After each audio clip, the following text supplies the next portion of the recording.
Black people are afraid, but black people are going to have to get over their fear. Black people do not know what is happening, but black people are going to have to learn and understand what is happening. Black people are not thinking, but black people are going to have to begin thinking. Black people are not being quiet, but black people are going to have to start getting quiet so that they can think. Black people are not analyzing and planning, but black people are going to have to begin analyzing and planning. Black people do not understand deep self-respect, but black people are going to have to learn the meaning and practice of deep self-respect. Black people are going to have to stop permitting black children to play with parenthood. Black people are going to have to stop moaning, rocking, crying, complaining, begging. Black people are going to have to stop thinking that rhyme and rhetoric will solve problems. Black people are going to have to stop finger popping and singing. Black people are going to have to stop dancing and clowning. Black people are going to have to stop laughing and listening to loud radios. All of these behaviors, and many more, have absolutely nothing to do with addressing the challenges and conditions of the open warfare continuously being waged against the black collective. You people, you're not a race. You are a virus. You destroy the world. Everything beautiful you poison. You drag us from our homes, you rape our daughters, murder our sons. You crack our spines and do all you can to break our will. You stab us. Then you put the knife in our hand and tell us it's our fault.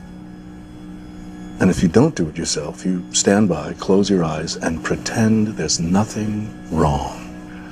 And then you pray to your God to silence our screams so that you can enjoy the happiness that we built for you. Is night and day. They de-developed Africa. They plundered Africa. They subjugated and destroyed Africa. When I tell you that the countries of the Sahel were among the most developed and richest lands in the world, you can't believe it today. You see how things are now. The poverty, the lack of infrastructure, the violence, and the instability. Well, the only reason it's like that is Western colonization. Europeans never discovered anything. They looted, colonized, and took credit. The myth of European discovery is one of the most arrogant, historically illiterate lies ever told. Europeans didn't discover land, resources, or trade routes. They showed up late, stole shit, and renamed it. Then they rewrote themselves into the history books as pioneers. If someone breaks into your house, kills half your family, renames your living room, and tells everyone that they discovered it, that's what European exploration actually was. Your problems, your wrongs, are not mistakes. No one forced you to commit those crimes. No one put a gun to your head and forced you to treat other human beings like livestock. The racial problem in America wasn't an accident. It wasn't a misstep. It was a deliberate, created injustice. You created this problem. And you worked hard to create this problem.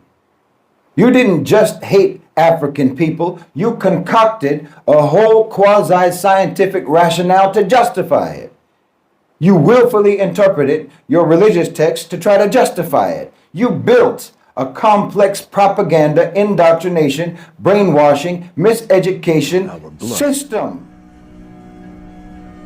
But it's not your fault. It's the only way you know how to be. And the only thing that will change anything is if another implant it into the minds of your people to reinforce the evil. Do you understand? You did this with commitment.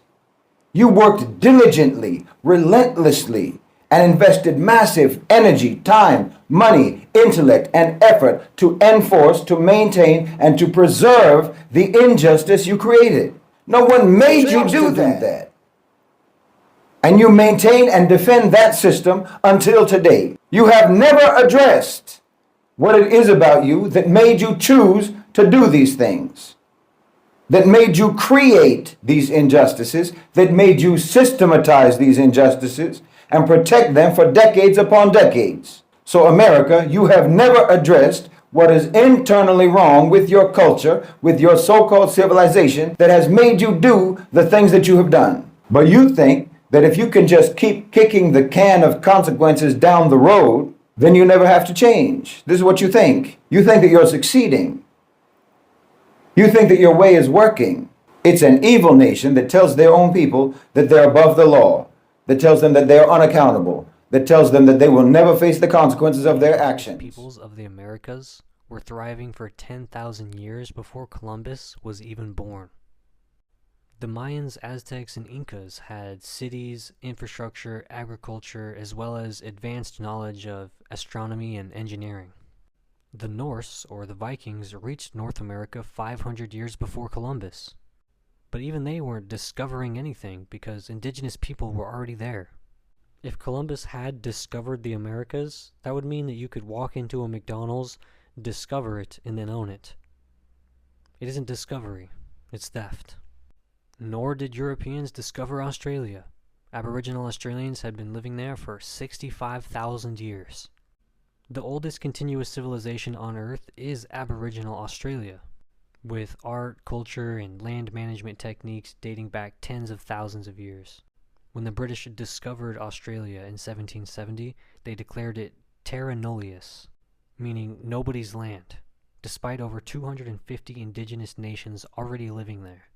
The British then slaughtered, oppressed, and displaced Aboriginal people. The lands for of the Sahel centuries. were the envy of the world, and you made them, according to Frantz Fanon, the wretched of the earth. We spread prosperity, and you spread misery. We built, and you tore down. We produced, and you stole. Again, you can't try to say that your colonization spread through trade and missionary work. Again, that's what you're going to try and say. And that Islam also spread through trade and da'wah, which is like missionary work. And you can pretend that these are the same. That's because you're using trade, in your case, as a euphemism for plunder and theft. And the proof is in the poverty. Whereas in our case, it actually was trade and the proof is in the prosperity. You call what you did missionary work, but it was coerced conversion, subjugation, and brainwashing to create compliant, self-loathing colonial subjects. Scholars of Islam and Sufis and traders traveled into Africa and interacted with the people and taught people, and people chose Islam. And then they built for 10 themselves... crazy facts about ancient Africa that may shock you. 1. The first humans originated in Africa. Africa is known as the cradle of humankind because the first humans, Homo sapiens, emerged here over 200,000 years ago. Fossils like Lucy and others found in Ethiopia and South Africa confirm this incredible legacy. Africa had advanced civilizations before Europe. Long before the Renaissance in Europe, ancient African kingdoms like Nubia and Egypt had developed advanced architecture, writing systems, and governance. 3. The world's oldest university is in Africa. The University of Al-Qarawiyyin in Morocco, founded in 859 AD. Is the oldest continuously operating university in the world. 4. The Great Zimbabwe ruins still hold secrets. The Great Zimbabwe ruins, built by the Shona people, were a thriving center of trade and culture from the 11th to 15th centuries. 5. The Sahara Desert was once a lush green land.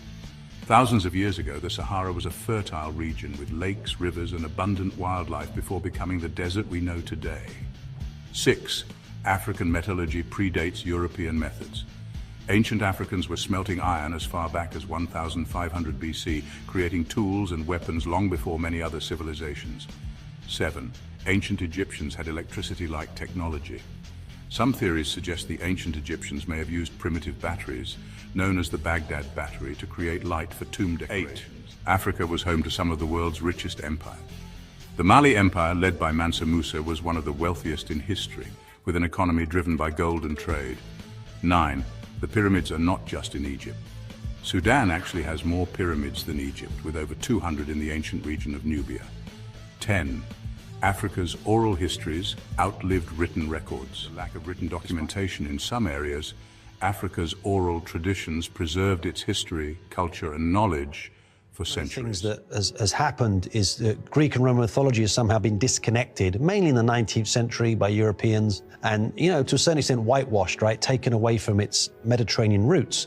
And, you know, half of the Mediterranean is Africa, right, and we forget that. And the Greeks had a very different attitude to Africa, and that was they saw Ethiopia, Egypt, Kush, Kerma as very ancient and very advanced cultures and civilizations. For example, in Book 1 of the Iliad, the gods are not on Olympus. They've actually gone to the only humans who they deign worthy of their company to dine with, and that is the Ethiopians. The Muslims colonized Africa the same way that the Western powers colonized Africa. I mean, really? Islam spread across North Africa and East Africa and West Africa largely through trade and interaction, and that led to the creation of powerful indigenous independent kingdoms, regional empires and dynasties, centers of learning and commerce, created by African Muslims for the benefit of Africans. So which land under Western colonization did the colonizers make richer, and which colonized country was a sovereign empire ruled exclusively by the indigenous people? It's an absurd comparison. You have the Mali Empire, the Ghana Empire, the Songhai, the Bornu, the Fulani Empire, the Sultanate of Zanzibar. The spread of Islam created kings. Western colonization created in Africa, literacy spread, education spread, trade and commerce spread, prosperity spread, development spread. And again, this was all done by African Muslims, not by outsiders, not by colonizers, by the indigenous people. Contrast that with the British and the French and the Dutch and their colonization,